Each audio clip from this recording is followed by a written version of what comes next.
7:25 right now. Have you noticed this? It seems like everywhere you go, there is a tip jar or just a line saying how much tip would you like to leave, no matter what you do. So how much is too much when it comes to tipping? Personal finance expert Dan Roccato has some tips on tipping. Mr. Roccato, good morning to you, sir. Here's my tip jar. Hi, Bill. How you doing? All right, I'll throw 5 in there. So there's some new data out. How do we feel overall about tipping right now?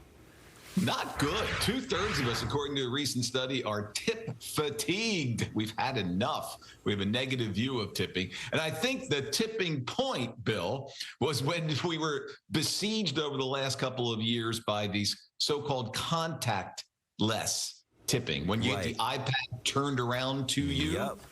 Yep, and it suggested exactly how much you leave. I think that was pretty much the point where most consumers said, man, we've got to stop this. This is Armageddon.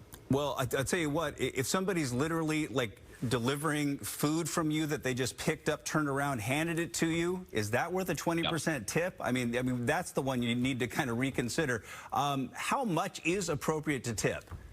Yeah, and Bill, let's remember what tipping is, right? It's a gratuity for extra service, for going a little bit extra mile, delivering a really good personal service. So 15 to 20% is still kind of the norm in sit-down restaurants. That's totally appropriate. 10% maybe for delivery, takeout. But most importantly, as we've seen this tip creep throughout the economy, it is okay for consumers to push back, and more are doing that right now and just saying, nope, not going to do it. Yeah, so who should we be tipping? Well, certainly your personal service providers, right? So anyone that's providing you a personal service, the mani-pedi, the haircut, well, not my haircut, but your haircut. Restaurant servers, the bartender making your favorite adult beverage this evening, Bill, the valet, the Uber driver, all of those should be compensated for good service. Fast food, that's a stretch. As you said, if someone's just literally putting something on the counter, I say no to that one. Yeah, I get it. It's awfully easy to do, though. It's like, would you like to add a tip? And you just push the button, and that's done. But maybe we just say no, and they're not going to think less of us, right?